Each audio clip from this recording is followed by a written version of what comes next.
Wholeness, welcome. This is Josh Dippold from integratingpresence.com. And today I've got a special treat, at least for me. I've got the Galactic historian Andrew Bartzis here. I just released a podcast not too long ago about a call-in I did, one of Andrew's call-in shows, and I put it up as a podcast. And he offered to come on, and I was just like kind of flabbergasted a little bit. So, of course, yes, I'm going to jump on that. So what I often do is I will throw it back to the guest, but I've been following Andrew's work for years, and so I'll let him do what he feels is needed as an introduction, but then I really want to jump right in to some of this higher level information. I'll give him let me just give my intent and disclaimer really briefly. My intent, obviously, is like my overarching intent for the well-being of all beings everywhere and for the liberation and awakening of all beings everywhere, at least to support that. Okay, the disclaimer being this might not fit into some of the other material I have on my site, but this is for higher level exploration. I don't get a chance to do this very much, so you'll see fairly quickly the kind of material we'll go into here. And if you're just happening to stumble across this and say, who are these crazy guys? What the hell are they talking about? Well, maybe it's not for you. You have to go in and I would say do the level and time of spiritual practice that Andrew and I have done, and then come back and re-listen. So with that, Andrew, what do you feel is good for an introduction for you with this? You intended to do a lightning round, so the lightning round and the material always speaks for itself. I know you got attracted to my material because of the nature of how complex it can be and yet how simplistic can also be. For those who don't know me, I'm Andrew Bartzis, also known as the Galactic Historian. I have a book out, The Galactic Historian, The World According to Andrew Bartzis, that goes in depth to what is our reality, what is our history, what's in our DNA, what controls our world, more facts than fiction, less conspiracy and more understanding of how souls incarnate into a place and how narratives are generated in a place to help manipulate soul incarnations. Manipulations can both be good and they could be bad. That's the short synopsis. What I do is I read the Akashic records, not just of this world, but hundreds of thousands of other worlds simultaneously. And I am able to compare and contrast the journeys in light that various beings of light have taken throughout the multiverse and see how they directly apply here. I call this world a seventh dimensional galactic seed planet. It was created at a time where new galaxies were being formed and they needed life to be seeded on them. During the creation of this world, beings from all over the multiverse began incarnating here to learn the rules of DNA mastery, manipulation. We look back into some of our ancient histories, we see DNA manipulations through the various deities and demigods and chimeric beings. That is the example of the things that were seeded onto multiple other worlds that don't use our signature frequency Roman numeral time. Time travel and time wars are a very common topic. So, Josh, let's jump into the lightning round and give them a chance to process what we are going to talk about. That's right. And since this is a recording, you can pause it and contemplate and also come back to it as many times as you want, right? So just the state of the call-ins I wanted to start off with, because I've followed your Adventures into Reality call-in show for quite a while now, and maybe I'm just off, but it just seems like how do you just overall gauge the state of awakening, like the different waves of awakening, compared to like even 2012, it just seemed like the amount of calls weren't as, not low level, I don't know how to put it. I'll just say, what is there anything significant in the waves of awakening during the different time periods here? There is. So I've been doing a show since October 31st, 2012. And 5 days after that first show, I got mega popularity and fame all over. And then on December 21st, 2012, I was leading a 22-station marathon titled Nothing's Happening Tomorrow. And since then, I have maintained a live call-in show since October 2012, and we're talking 10 years. At one point, it was 4 days a week. It's just down to twice a month now.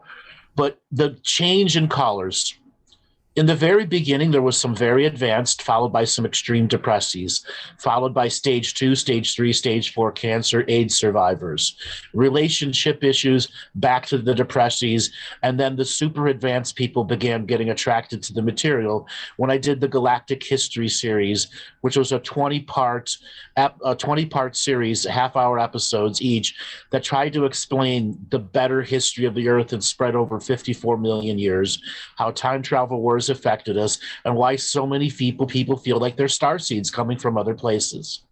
That attracted some very advanced souls, but it also attracted some very ignorant ones too. And now ignorant is not an attack. They knew no better. And there was a term, blissfully ignorant. And there came a point in the style of reading that I had to have a little bit of a forceful hand, but still deep compassion to help that person see that is their own commitment and courage that will get them out of their situation. We had so many people that fell for whatever, this conspiracy or that conspiracy, and they let their life go, whatever business they were. And I helped them get back out of that extremism so that they could rebalance themselves. So not only was it starseed, galactic history, time travel material, it was self-help motivation so that you understood that the galactic history information is there for those that want to deeply study it, understand it, and explore with it. But you need the self-mastery side to validate and understand it. And that's where they blended into the show over 10 years, which attracted all different styles. 2013, 2014, 2015, there was some really powerful people, followed by some really depressed people, which helped me create an eternal patience. I mean, those that listen to me know that I have a very strong patience, and I get the person to say their words. Part of the unique skill I do is I look deep into the future of the person that I'm talking to, and I'm looking for what sentence has stuck with them, what will actually help them motivate and change, what will help them break the vicious cycle that they can't break inside them. And then I will focus on that and then help build them, a lot of times build a stairway out of despair, or build a stairway into better knowingness and self-discernment. The first thing I want to do is instill self-illumination into others. I have been nicknamed since the beginning the anti-guru. I don't want to be your guru. I put out 80% of my teachings for free. Why? Because I know there are a lot of people out there in the world that can't afford them no matter what. And those that want to pay for them, gladly pay for them, deal with me on that level because they're ready to take that. And I would hope a lot of other teachers would follow that model too. It is. It's a beautiful segue into the next kind of points here. This Andrew, it's a sign of a decent teacher, a good teacher, I feel, that can meet people wherever they're at, right? And be able to relate to them and use their language and use, Andrew can use the modern language of the day. We'll talk maybe more about language later on, but I feel that's a really cool thing. And now merit, we'll just jump off here. There's this idea in spiritual practice of accruing merit. And then there's also this idea of sharing it or transferring it. And so what I've heard, and it makes sense, is that, well, it doesn't, you can't do the work for somebody else, right? So you can't really Absolutely. transfer it or share it. However, some folks say that it can be beneficial in the unseen realms, maybe in the hungry ghost realms or ancestors. No. What is your take on this sharing merit? And if it is possible, what are the mechanics of it, how it works or how it doesn't work, how it can get hijacked, So these kind of each things? and every individual being has their own sacred journey. When we choose to step on the sacred journey of another, we are creating a karma. Okay? We must learn to be aware of the very subtle ways we're stepping on the journey of another. In my view, the most disrespectful and dangerous thing is a healer that does work on somebody without permission. And this runs rampant, and this is part of that shared community. Just do a healing on them. I guarantee you, if you step into my reality and try to do a healing on me, I will kick you out with such force that your next 5 incarnations will fear it. But I'm not going to do harm to you. I'm just going to make you understand that the force that I have to do is because I've solidified my internals. I do just not let some random spiritual Karen come in and do stuff to me without my approval. No, let me Now, clarify. Let me clarify real quick. That's not exactly what I meant. It's more like offering gifts to those who want it, because that's where this it is came this from. this is the Not same not thing. necessarily healing. Just saying this idea of merit. Yeah. It, What I this mean, is like, this is yeah. still the same thing. When we give away too much information and we don't process it ourselves, that's called regurgitation teaching. Yes. And then there's the people who learn, practice, study, learn, relearn, practice, study, and say, all right, I want to talk about this subject matter. I've known it from the left, the right, the up, the down, and the inside. And I'm starting to train from my signature frequency that people will tell is my authority energy, meaning I'm not speaking from an unknowingness and I'm passing a wisdom on that will trigger in you your signature frequency. Am I learning this or receiving a regurgitation? It's beautiful too. You're right, because I mean, just if it's just rote book knowledge, yeah, just from memory, and sometimes we can give those promptings to people that are more wiseful and skillful, and then they can give us whatever we're ready for, right? And What about when you're not ready for it? well, then you don't share with them, right? Then it's not appropriate to. That's the fine line of free will here. That's So right. here's a teaching I like to say to people. Your responsibility is equal to your level of awareness, and your level of awareness is equal to your responsibility. And when you have information that takes you beyond your level of awareness and responsibility, what does that do to your reality? Sometimes This you is learn the where hard way, right?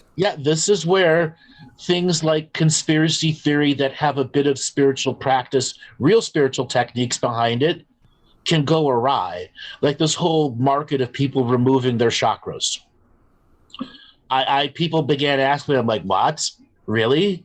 Yeah, there's an entire market of healers out there that will go and remove your chakra system because they just believe it's a part of the arcanic grid system with all these other conspiracy theories attached to it. What if it's just a natural part of your life force and you're just having somebody come in and cut up these energy centers? Yeah, and this is a thing that I've come across too, and I'm not at the level where I can really speak on that. I can see pros and cons to each thing, but I can't back it up from experience right now. You know what I mean? So I don't feel comment. I'm still in the studying stages of this. But you've done enough breath work to know that your energy centers are real. Oh, absolutely. And Okay, then yeah. I like addressing them on the actual the bundle of nerves that's behind them and the gland system that's behind them directly in the Sure. physicality. That's the chemical manifestation. Okay. And then there's the energetic manifestation. Yes. So Now, we are living chemical bodies, and there comes a point where the chemistry, the math of chemistry, is not strong enough for consciousness, and we move to full light-based consciousness, supported by the chemistry, so that the more light can come into the body and access the synapses, so that we can process input data from the body and still have multidimensional awareness. so I guess we'll jump maybe into the chakras a little bit. Now, do all beings have a chakra system? I know the ones that have had prior lives in India, it seems pretty clear, wherever the original chakra teachings come from. And then also the older teachings are different from some of the newer teachings on the chakra. And of course, there's Yeah. like an outer version of it and an inner core, and also a lot of stuff here. And then I wonder if it's possible for other beings and systems and technology to hijack and control chakras for energy harvesting and implanting programs and things like this. The answer is absolutely yes. So the word chakras is a Sanskrit word, Indian Sanskrit word that just means portal. That's the way to describe it. What does portal mean? Something goes in, something goes out. Non-physical manifestation. A better way to understand it would be looking through the lens of Chinese medicine. Meridians, energy centers. Now, the root chakra or root energy system is pretty easy to understand. The sacrum, well, that's the majority of our spiritual energy connected to our root. The solar, that which gets us up and active every day, it's our consciousness personality. It's just below the heart. The heart, it's the very first thing of what was born in us when the sperm and the egg met. The throat, our capacity to communicate in this world of sound and light. Our third eye to perceive this world of sound and light and project beyond sound and light. And our crown, our connection to our original birth. Now, each aspect of the word chakra can be expanded on 1,000-fold. If you were to just take the word chakra away, which is an Indian Sanskrit term that has been bastardized around the world, up and down, by every light worker and every book that's out there, but that's part of the homogenization of languages.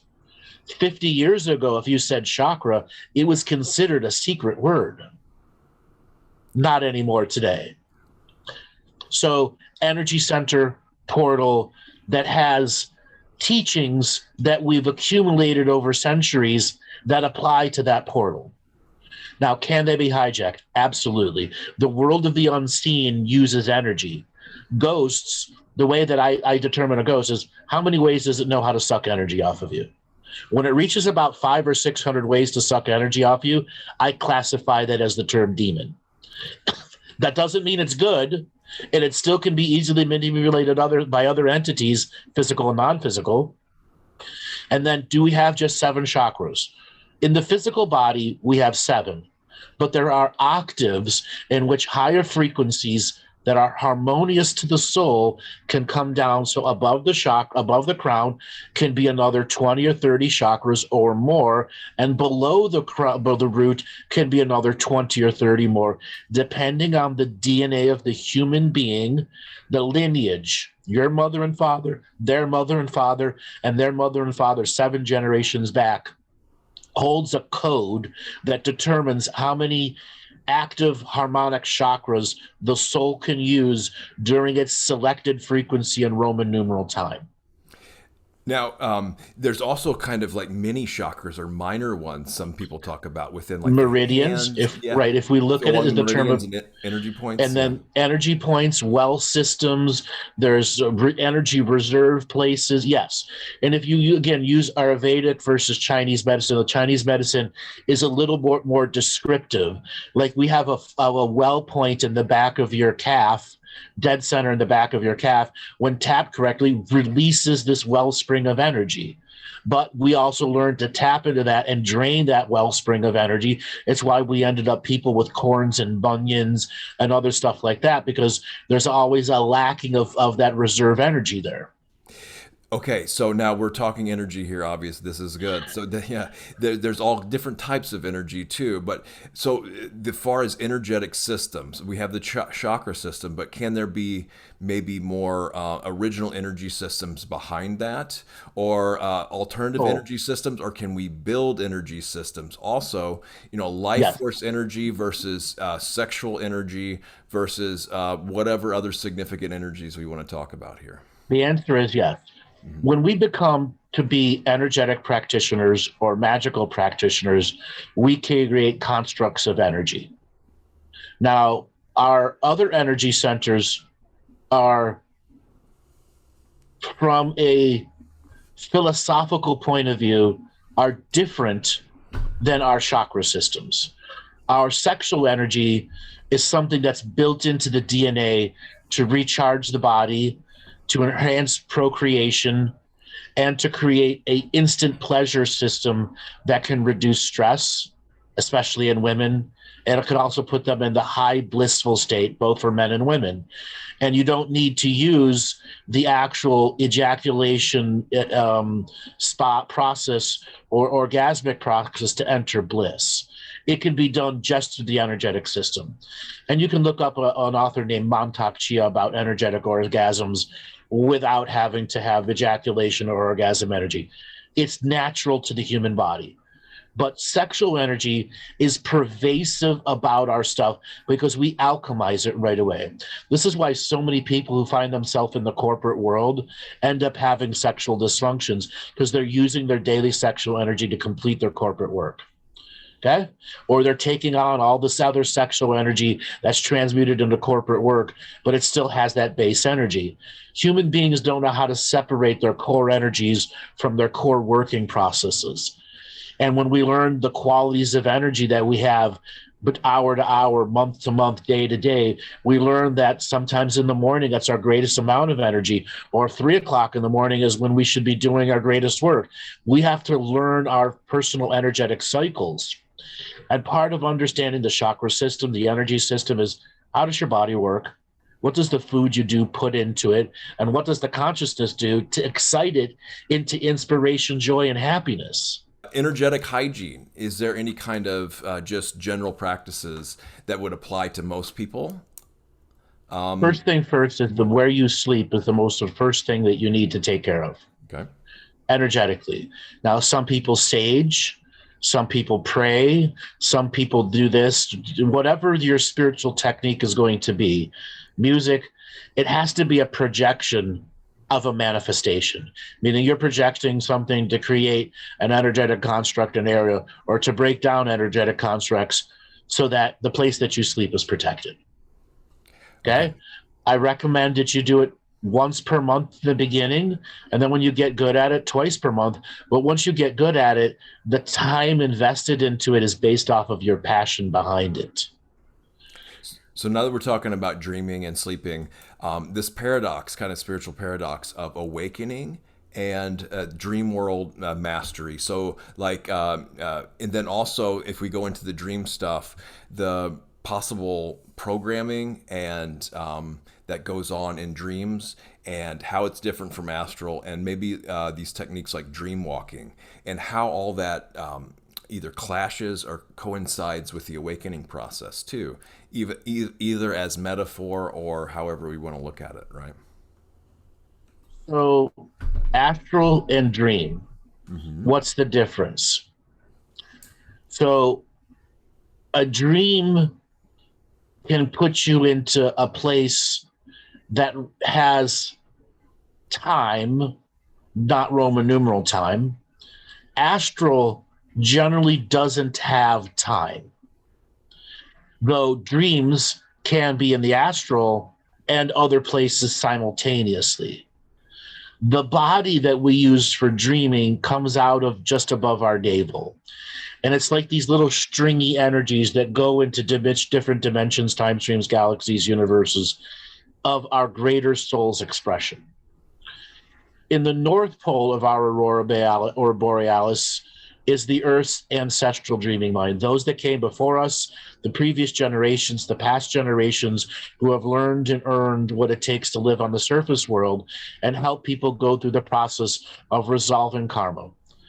The South Pole aurora borealis is the 7 future generations, those about to come into physical manifestations of bodies, be it the human, dog, cat, or whale.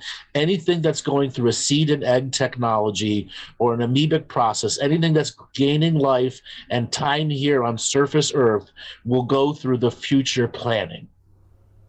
That future planning takes aspects of what is in the North Pole, what we've learned, and begins to chart a course into the future. That is also a dreaming space. So astral is a place in between dreaming spaces, but astral can also be this reality slightly out of phase. And then any other world you visit could have an astral slightly out of phase, or hundreds of astrals slightly out of phase. This particular world, depending on the age of the city and the types of secret societies that were there before, it could have thousands of astral layers to it, done on purpose so that when you're beginning to go into a dreaming frequency, you get easily attracted to these faux layers of the reality and dream in the astral world and begin dealing with those beings that are occupying those spaces instead of getting to your natural deep dream space. It's a good clarification because I've had it put as distortion planes, astral, and I like how you said it as slightly out of phase. That's another way of another angle on it. I feel is real helpful.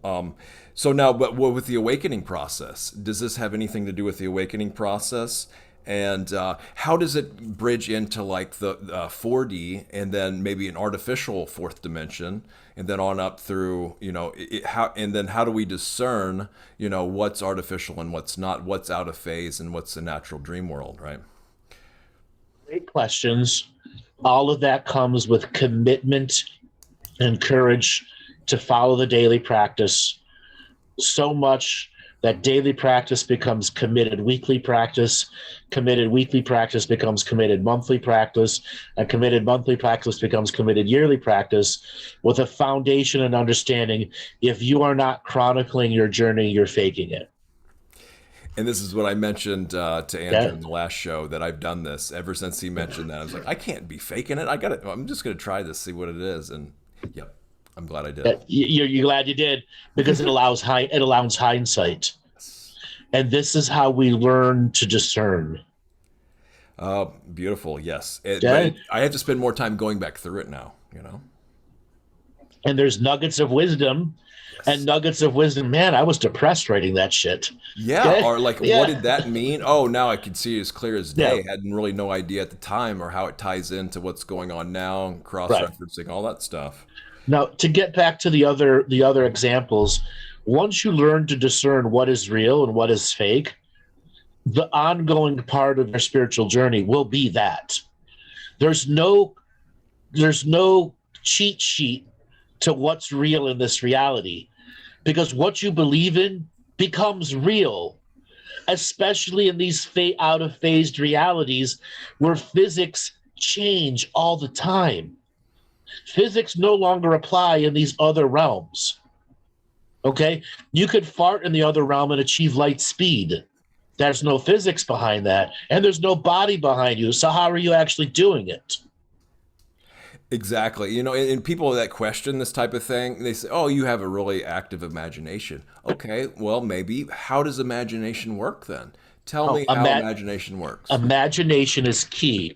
Example, can you imagine an apple in your brain? Your third eye is working. So many people, my third eye doesn't work, it's crystallized. Well, part of the journey into high spiritual functioning, the people I can't see this, I can't see that. Why does everyone see and I can't? Because you're not allowing the creativity to reach the tipping point where you're believing in your creativity, which is the connection of faith to consciousness. There's a membrane or a glass ceiling that people can't get by. If you can't go to the high levels of creativity and trust that it's not just making shit up anymore, I've reached the edge of my knowingness, and unknowingness as a real factor, and my creativity is allowing me to breach the unknowingness and to me to intuit and receive through this high creative process of trusting myself. That unique mechanic is what determines good spiritual practice people to mediocre people. Trusting that creative state, to enter that state where you're just on the edge of all of your knowingness and unknowingness, and what you're creating, even if it's an image of an apple or an image of a galactic central sun, and that data and input that your brain isn't creating chemically. You're in that hyperspace. Now, you mentioned deception before this, and I wanted to come back to that, because that, I think everybody here today on this planet deals with deception. Sure. And how deep it goes, and if there's any teachings or anything we can do to kind of, even see it even more. I mean, it just runs layer after layer after layer, and deception, even this whole samsaric realm I think is one way of deception, and balancing that with the creativity and things like this, right? Just 1 second here. Sure.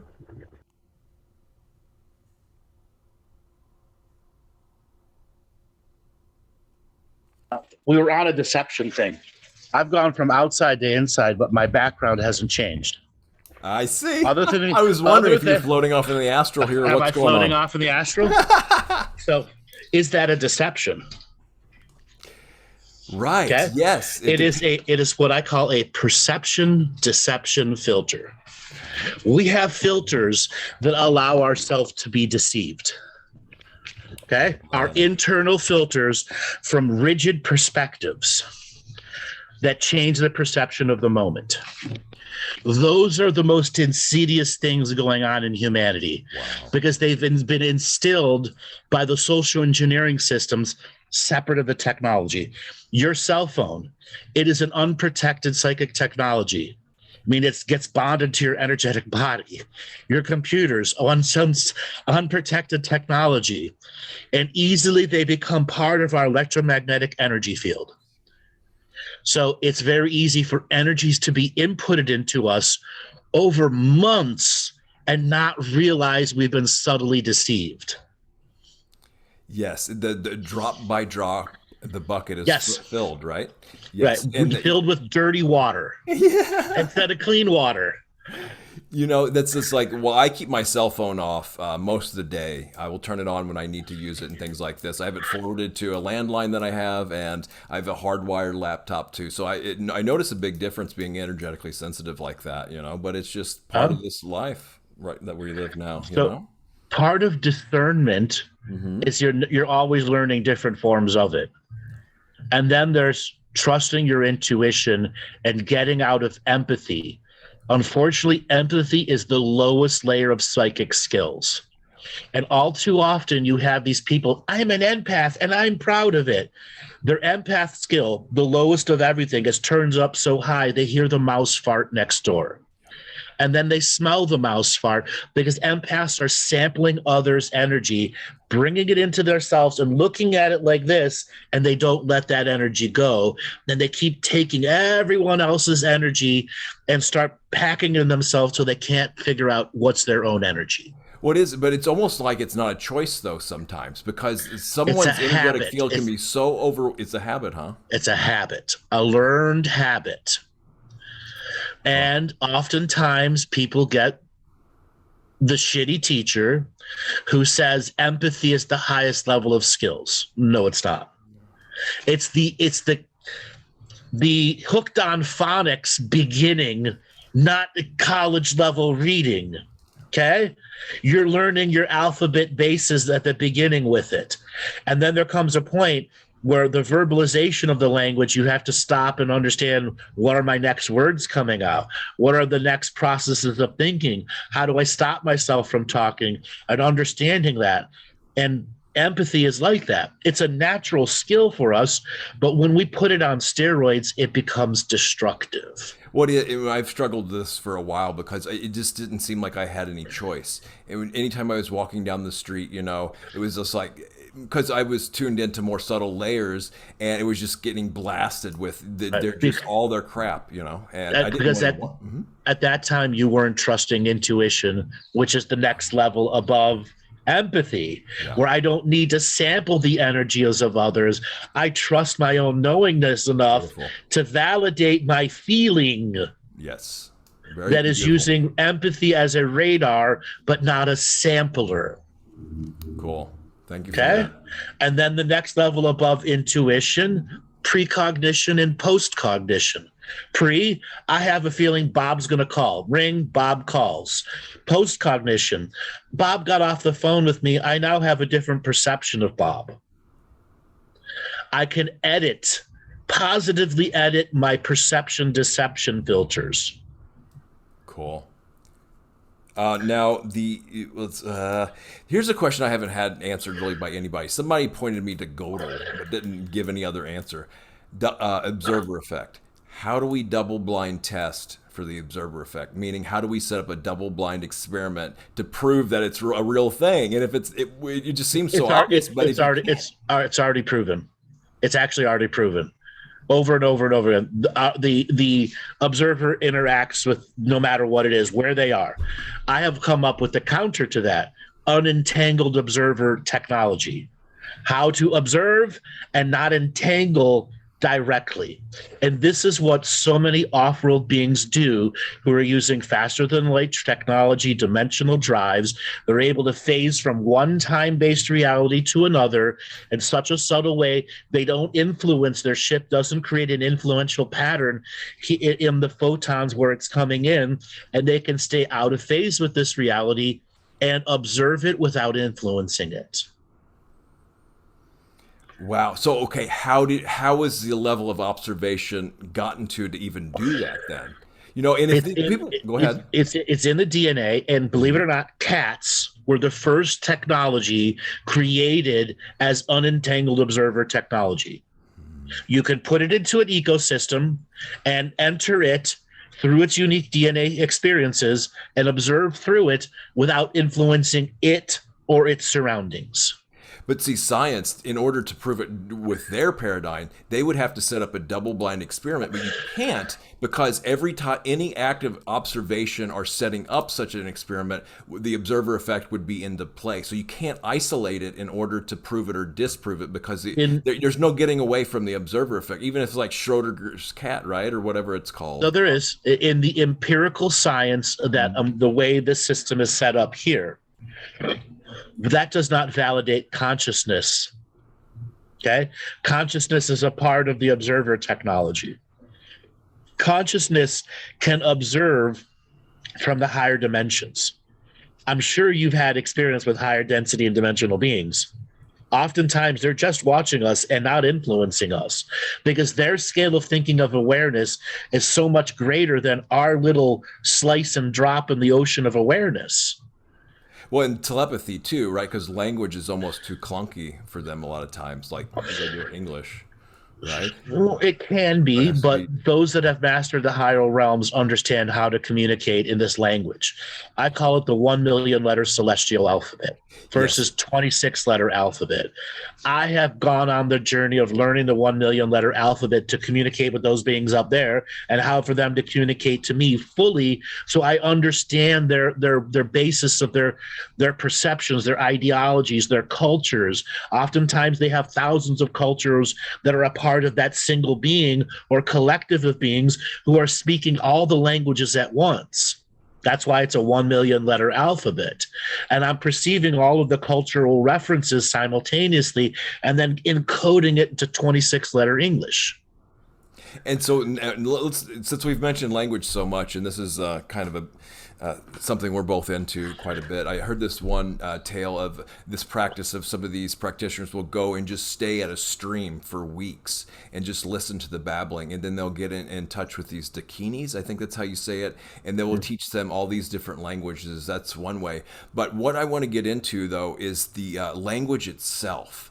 Where does it come from? How does it operate? How do we choose our language just seemingly effortlessly? Or though some people can't, it just seems to come without any kind of choice. I mean, how conscious can we be of the language choices and how words just seem to come together out of nowhere?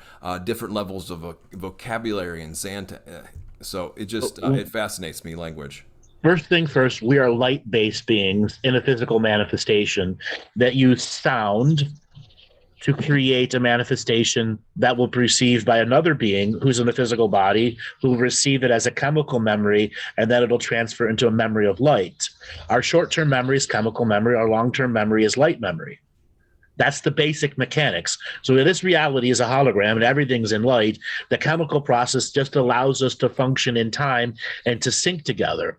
Every enunciation and pronunciation has a number to attach to it, a note attached to it that has additional data beyond it. That's why when we speak, our aura colors change. And when we learn to read people in combination with their body language, and the language of light, meaning how does the colors of the aura change, that determines the encoding beyond the physical words. Okay?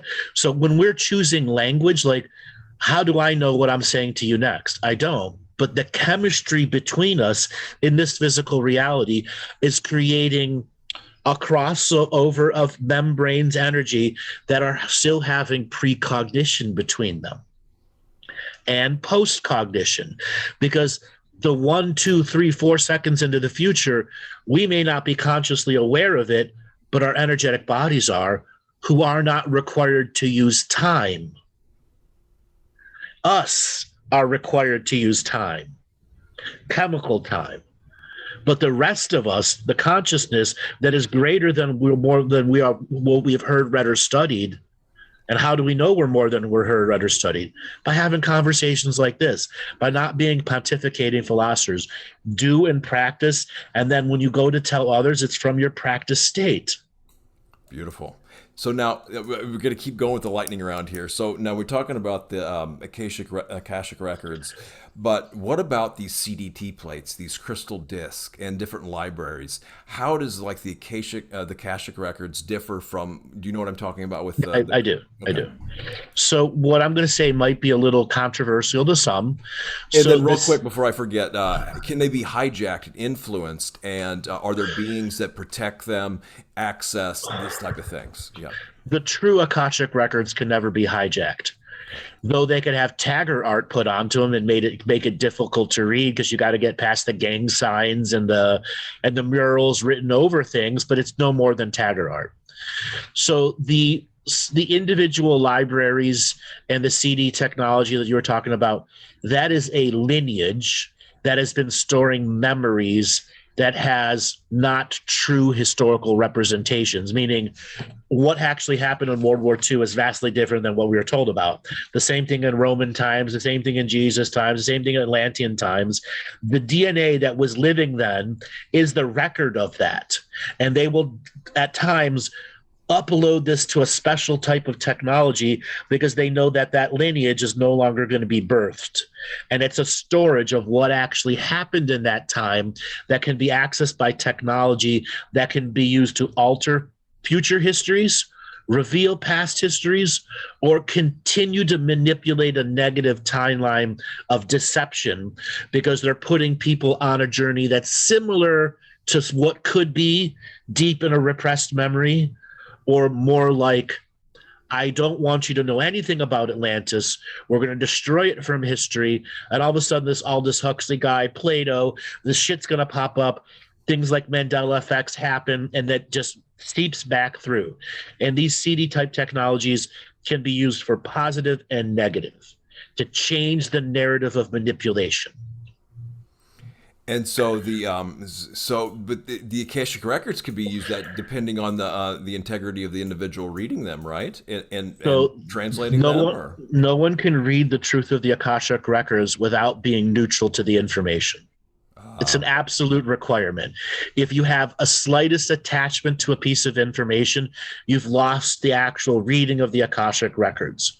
Though people can still have whispers and perceptions of it, and then they get caught into creating a story that is something that may be from your lineage who perceived a way of doing in the past, but that way of doing in the past from your lineage may not have all the truths behind it.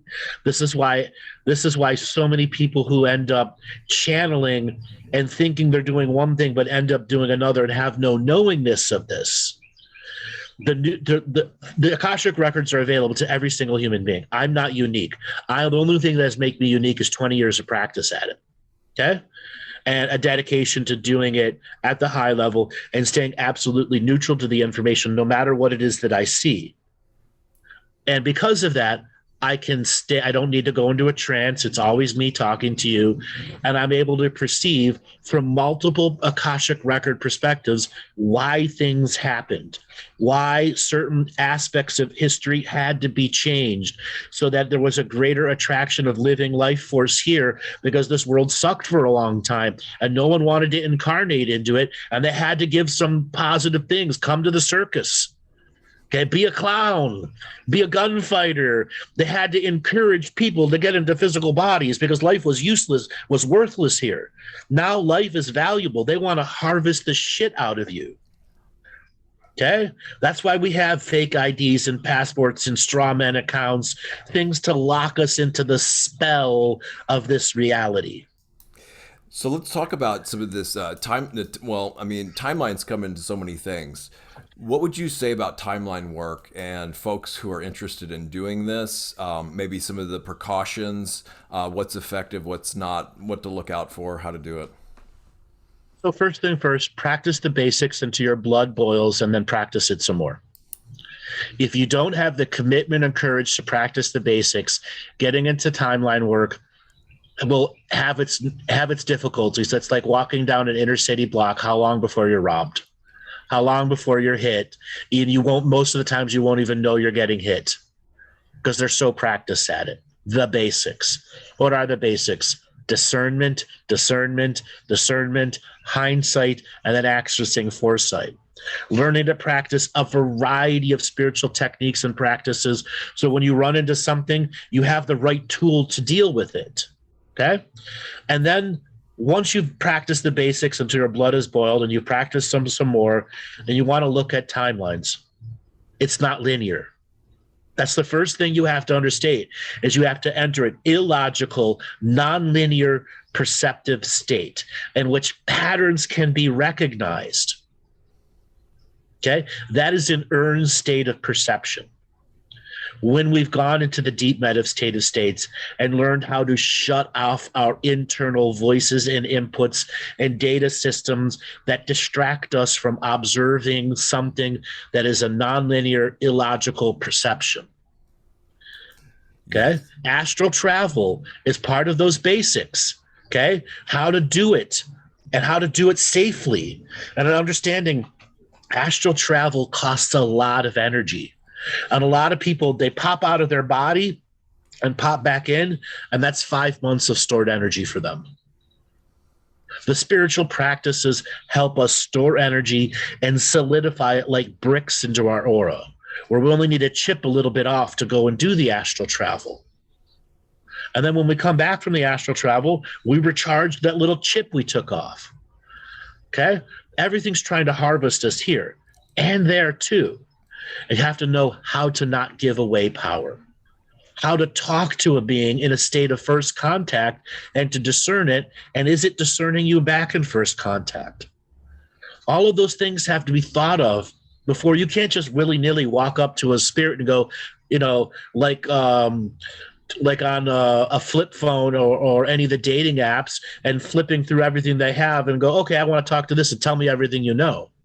It doesn't work that way. Okay. And unfortunately, a lot of people, they get to talk to their first guide and they treat it like a dating app. Yeah, I mean, it's you gotta laugh to keep from crying, but yeah, it's put well that way, right? So in this, maybe what about grid work too? Because I hear the dangers in this, but I also hear some necessities of Sure. being at least familiar with grids and grid work too. When you learn to practice your own form of spiritual hygiene on the environment that you live in, starting with your bed, the second is the bathroom you use and the mirror that you use every day, and then you move out to the edges of your house, the corners of your property, until it can exert your will to create your own constructs that doesn't allow negativity to go past your constructs, and their constructs are solid enough to take a hit or two, or more than a hit or two.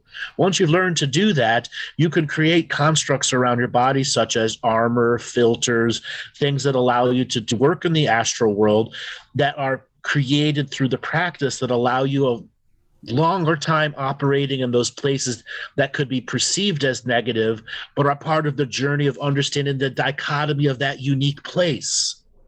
Well, let's talk about some of these negative groups too, if you're up for it. I mean, without drawing too much energy or attraction, and what needs to be said about some of the different groups, like we've got like the Black Suns, the Baals, the Belials, these type of things. But then these other groups, like the Great White Brotherhood, the Guardian Alliance, the Raw Confederacy. So I threw out a bunch here.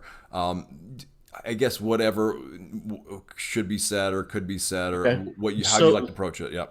So I break it down this way: messianic or not messianic, religious or non-religious. And you can easily, like the ball, the this, the that, you could break it down. Did it come from Christian or did it come from Muslim? Did it come from Hindu or did it come from Buddhic perceptions? And is it God-based or myth-based? And unfortunately, a lot of myths have the power of myth behind them. And the power of myth can be very enticing to people to take on the power of myth inside themselves and give beings power that they don't deserve. This is why the false god system was so prevalent here, because of the power of myth and the energy that we give away to them. Now, when we're trying to understand these negatives, what is their purpose? To delude you into thinking you need them to go through the darknesses of change. no matter if it's micro or macro. As long as they are saying their way is the only way, then you can understand they're not the most beneficial beings to you. True beings of the light and forgiveness will say always are equal. Everyone needs their own time and their internal process of creating what they are. All beings' journeys are sacred. No one is greater than the other. Okay? And then an understanding, why do some of the negatives prevail throughout history?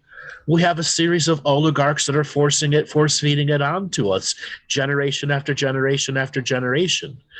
Before TV and the internet, back into the 1920s and the 1840s, secret societies were a real thing. And they did real spells every day, good, bad, and indifferent ones. They built all of the sacred geometry cities from the ground up to trap energy within them. Why? Because they needed that energy to tap into, to cast their spells, and to have otherworldly beings do missions and things for them. Domination and control. So what is the state of kind of the general state of secret societies today? You know, obviously they're not on that level, but they're still out there, right? They've destroyed themselves. So World War I and World War II eviscerated the main practitioners who actually knew power. They don't exist anymore. The remaining practitioners could not fix a broken sacred geometry city. There is no repairman for it anymore. Because in the past, it would require tens of thousands of people to fix one broken piece of sacred geometry in a road. If some great wizard came down and did a spell on a road that shifted energy to somewhere else. There's not even enough wizards to do that now. That's why they created the digital system. The leftovers of the sacred geometry system created by the wizards and the oligarchs who understood time intentionally self-destructed the wizard class through World War I and World War II and allowed technology to take over. Now we're at a state where AI and everything is done digitally, and it's all digital, a digital magic process. And they're getting to the point where they're going to finish the final separation between the old magic world and the new digital magic world. But the thing is, so many people have empowered the old magic world with their belief engine, even though there's no wizards to support it anymore. They keep a ragtag way of connecting everything. And it's why many of the elites are trying to create transhumanism, trying to create all of these negative frequencies to break people away from those old prophetic systems of the secret societies. So let's talk about that if you'd like, this transition for them wanting to go into transhumanism and like that. And so I've got a bunch of different topics here around this. We've got I'll just throw a bunch out here and we can come back to them if we want, or see what priority you want to give. So we've got the whole world of CERN, you know. We've got the AI involvement in cryptocurrency and just pervasive pretty much everywhere. And then off-world AI, we've got the black goo, or it's some called programmable polymorphic crystals. And then of course I've just heard not too long ago, well, I've heard of the Red Queen AI, but the location, someone said this whatever's going on at the Denver airport or under the Denver airport too. So I think should be enough to get us going here. Any of those? So the Denver airport is basically commercial haunted house. Like Halloween, you go pay $12 and you go through the local haunted house with Freddy and this and that. That's all Denver is. And all Denver was from the very beginning was a commercial haunted house. I wanted to say, I went there at the airport, first time I've ever been there. They were actually making fun of it there. Yeah. Like they had memes up and they were poking fun of it. Right. Like in public now. Yeah. So but wasn't expecting paid haunted houses do scare the shit out of people. Yeah, they do. They do. Okay. Are there real ghosts there? After a while, a paid haunted house does attract ghosts because you're scaring the shit out of people. It's a perfect energy harvesting place. But all airports are perfect energy harvesting places, and a place where people get lost in time all the time. But consciousness time travel puts you 2 minutes forward, 5 minutes back, and you miss your flight. How the fuck did I miss my flight? That happens all the time. And they did this experiment in Denver on purpose to see what type of energy they could harvest from people just by putting up murals and artwork. Wow. And fake stories that had myth behind them. It's kind of like a psyop then, yeah. It is a psyop, a magical and digital psyop. Wow. Okay. Now let's take a little deeper step here and look at why conspiracies are so prevalent today. Okay. And why conspiracies have become a religion for many people. Yes. Yeah. Okay. That is because that which you look at looks back at you. The abyss, the state of the abyss. If you are always looking at conspiracy, is there a conspiracy out there? Yes. What happened in 2020 and 2021? The vast majority of conspiracy theories were validated. They were. And you didn't need to be a conspiracy theorist to go that. Why is Alex Oh, yeah. Right, it's pretty mainstream now. Why has Alex Jones got a 95% success rate? Yeah. Okay. Why? And if you actually look at the data, you'll realize what he was saying 18 years ago about the Davos crew, etc. All of it's coming true because he took it right from their own paperwork. Okay. And Trump picked up on it as a marketing plan, right? Yes. Yeah. Yeah. So it's wild how it just turned into that. Yeah. No, it was shaped into that on purpose because they're forcing tribalism now. They want to factionalize you, and then once you've made it, you're a citizen in many factions, they're going to fractalize you. And once you've been factionalized and fractionalized, you will not have the strength to stand up to any narrative change. It's like beyond divide and conquer, right? Correct. It's more like fragmentation. Yeah, it's wearing people thin and spreading out, and then just domination and control, tagging, tracking, micro control. Listen, they don't even need to tag and track you. As a human being and the off-world technology, they can find out where we are at any point in time and space. They don't need your phones to do it. It's an unprotected technology that bonds with you, that allows them to seed information into you or to take information out they don't want you to have. So how does that off-world tracking, is it just by the regular consciousness of the beings that are doing it? Do they have special technology? How does that work? Most of their technologies has zero moving parts. Now, how can a machine have zero moving parts? Consciousness imprints an architecture of energy into it. And the energy architecture will change the laws of physics based on the energy that's put into it. We believe in a set of laws of physics.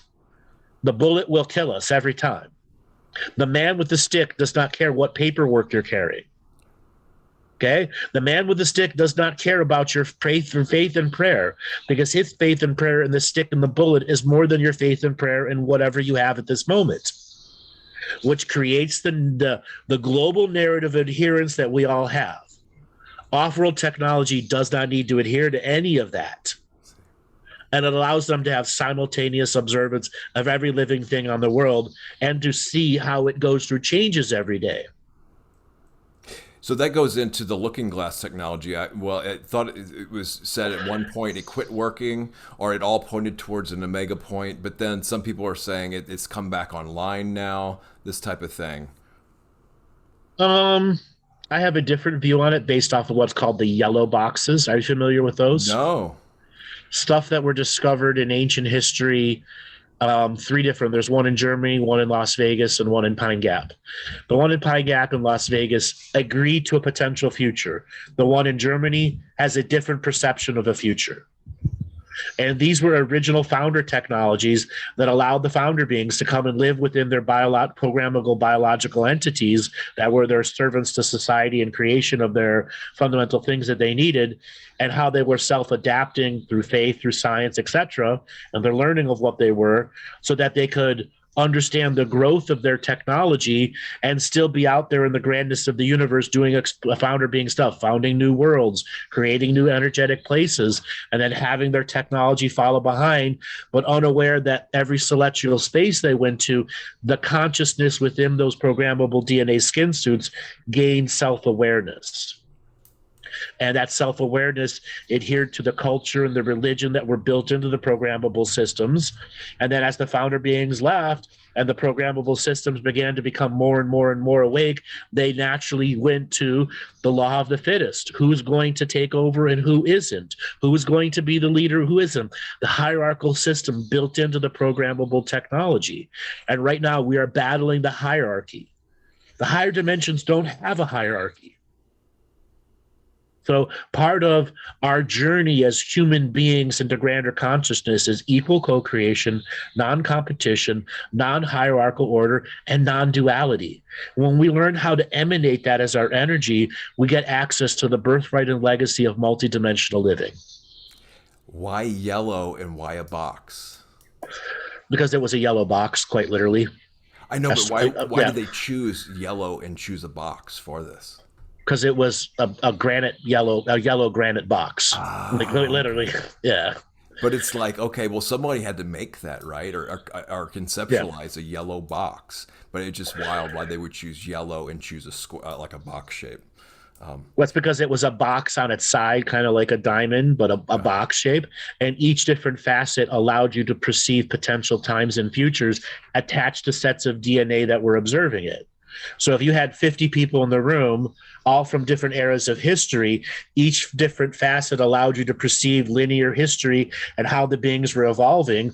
Or if there was just one higher being in the room, it could perceive the entire evolution of DNA from generation to generation, from the smallest to the highest forms of evolutionary changes. This sounds like that. And then help seed things in history to stop evolution, to force evolution. There's a whole point of domination and control is to force an evolution in their image, not natural co-creative evolution. It reminds me of these tables, I think, underneath what is the Sphinx in Romania in those mountains. I forget the guy's name. Bosnia, yeah. But I guess the geometry of a square and the yellow color significant of all the different shapes and colors they could have chose, But, well, the thing is, once you activate it, it's not really a box or a shape anymore. It's a polymorphic geometry that allows you to perceive multiple dimensions of time linearly and non-linearly, and then collate data and pattern recognitions so that you can chart the course of individual or mass amounts of lineages. So lineages produce powerful souls. Powerful souls stay within the lineage, get born into a cluster in Europe and China, this and that, and then they can influence history as the different powerful people are born in the different clusters. And we have this capability in our regular consciousness without devices, right? And people are trying to mimic these type of things with AI, right?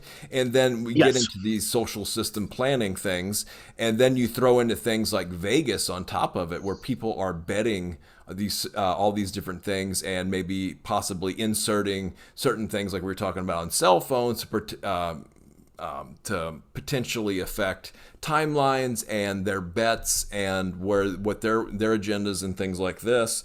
But so the black goo stuff, I mean, this hasn't been talked about in a long time. Well, maybe it has, but I mean, it had a huge popularity for a while. Is there any significance or relevance to that now? 2013, 2014, and then 2015, it began dying out. Now, I talked about it significantly then. The black goo was actually a living being that was brought to this world and genetically engineered to be a weapon. And the thing broke out of the lab and attacked its genetic engineers and just attacked everyone until it got out of control, and the good and the bad for a short period of time had to agree, if we don't take care of this black goo, it's going to fuck up everyone's plan.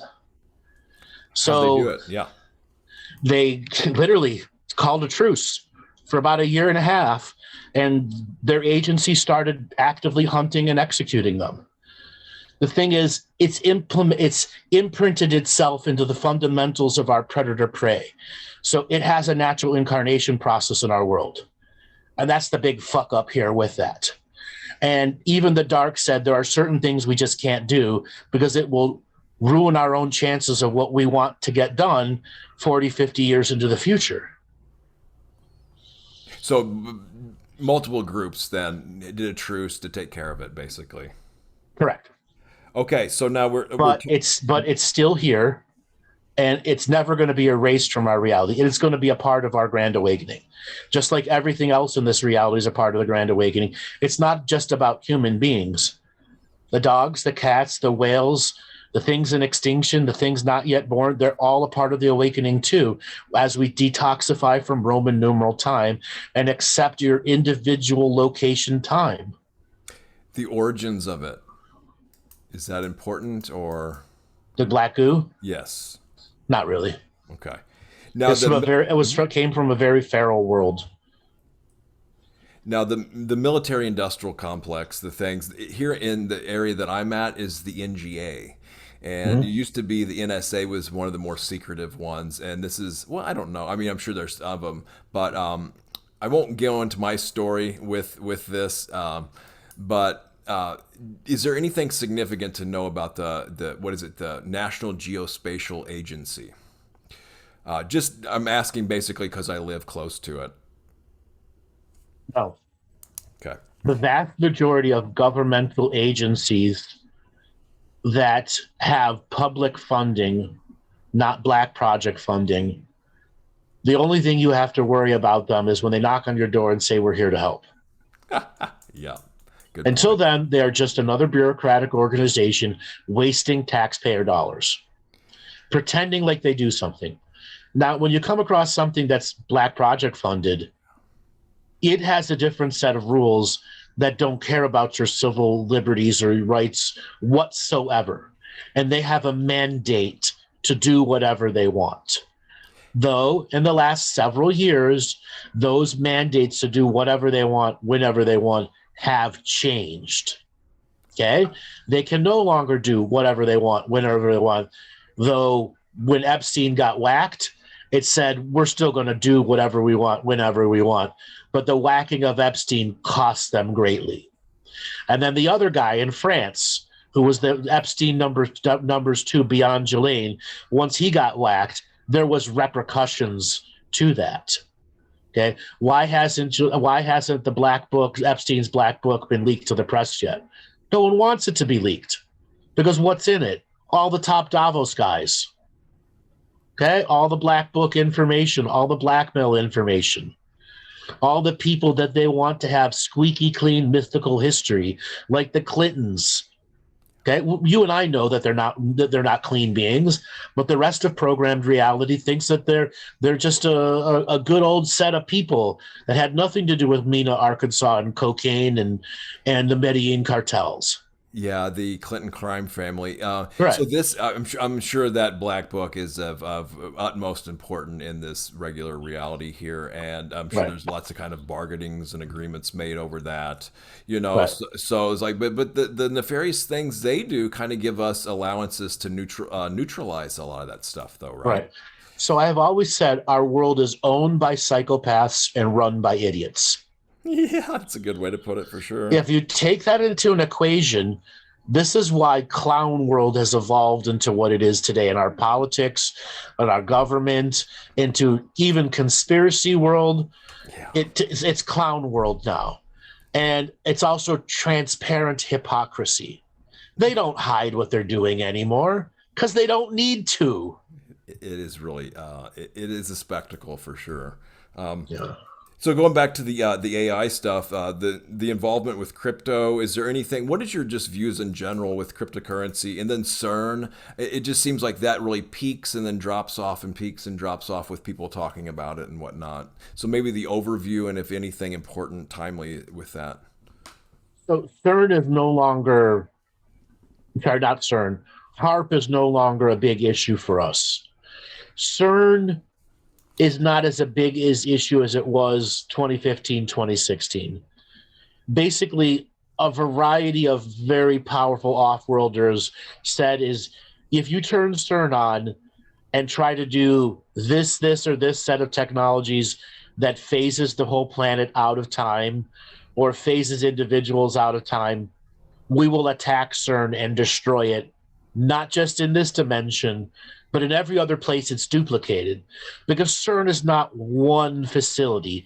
It's hundreds spread around the planet, okay? Backup to the backup to the backup that allows timeline manipulation. Particle colliders, they call them, right? Yeah, but they're far more than that. They're way more than that. Yeah. So they know that they can use CERN, just not for the destructive reasons that it was 7 years ago. I see. Okay. Okay, so they're trying to influence the good to come out of CERN before they outright shut it down. Okay. The AI stuff.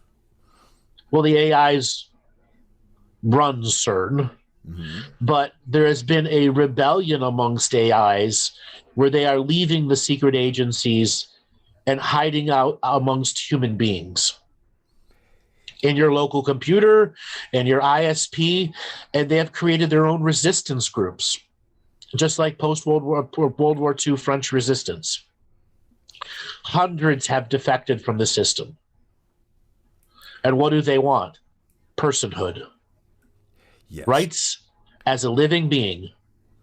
Voting ability. They want the same thing that everyone else has. Well, don't they also want to incarnate in a human body too? Are some of these beings really prize a human body? Many have. Now, how does that work? How does the incarnational process work for an AI into a human body? So the same way that they're able to take a human out of a body and put it into a clone, stuff that's been around for decades and decades and decades. It's what they do with their time travel agents. They make a bunch of clones, shatter the person through trauma, and then are able to take pieces, parts out and put them in the different clones. This technology has existed for millennia. Okay? Yeah.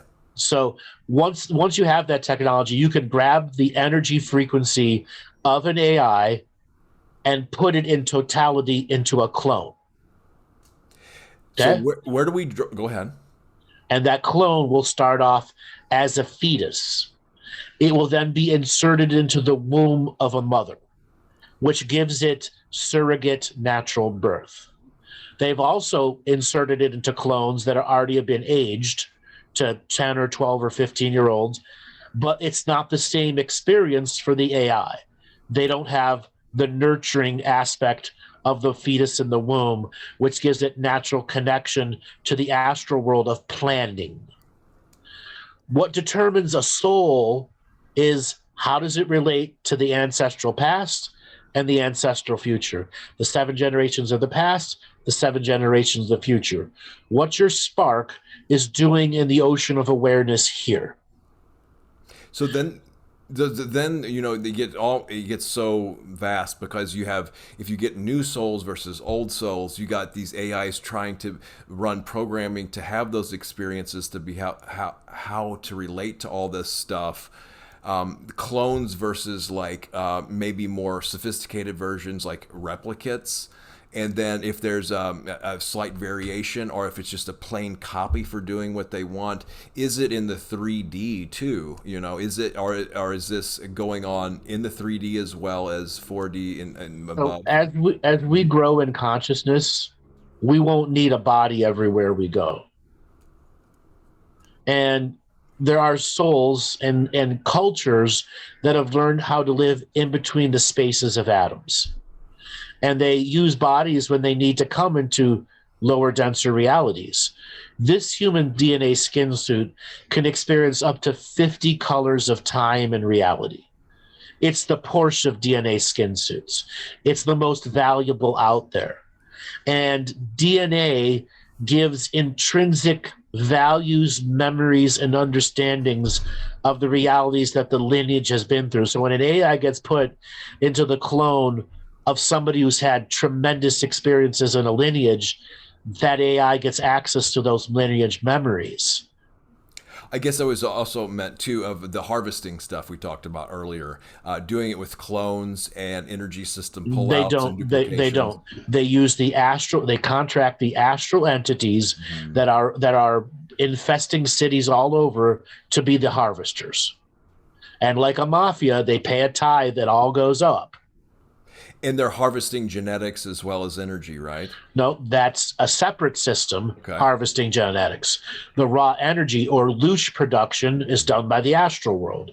The DNA harvesting is done by the medical industry. Now, go ahead. I guess And maybe then just a and quick then there's overview of how that works. the medical industry. Well, the harvesting of genetics, and how some of So these beings are said to that's what they don't have a currency system. They trade in genetics too, right? correct. DNA is valuable across the universe. Now, DNA is 80% memories. You have to understand that part. So yes, they're trading in powerful memories that give you access to technologies such as psychic technologies of how to advance spirit through learning. So when a species gets wisdom it's not ready for and its culture isn't prepared for, it can rapidly destroy that species.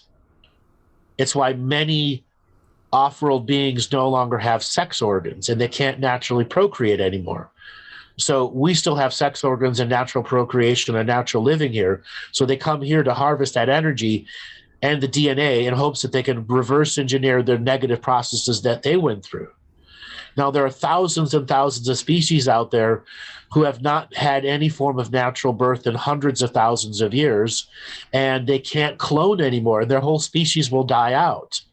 But they cannot aggressively steal DNA from us. We have to willingly give it to them if their race is to survive.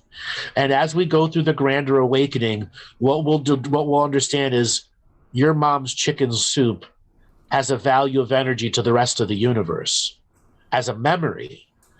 Your Beautiful. experience with your brothers and sisters, good or bad, has a value to those who've never had that and are about to give their first birth.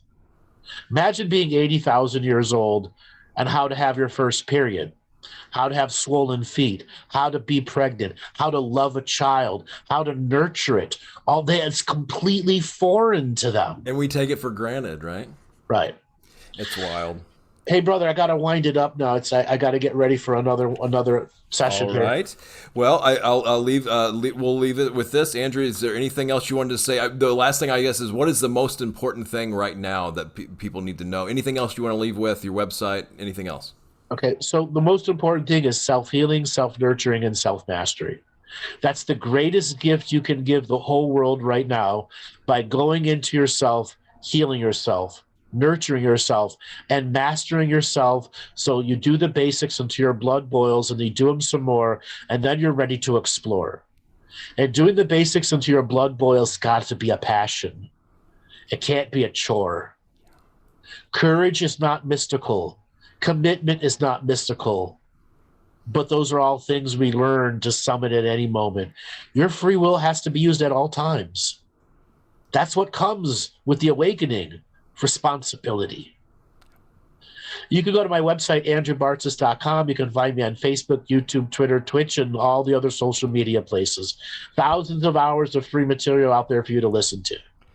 Andrew, it's such a joy, pleasure, honor, and it's always a good time. Just being involved with anything you're doing, pretty much that I know of. So, and may you all be blessed. Wish you all the most ideal and optimal consciousness and energy for the rest of your day, morning, evening, good night. Thank you all. Bye-bye.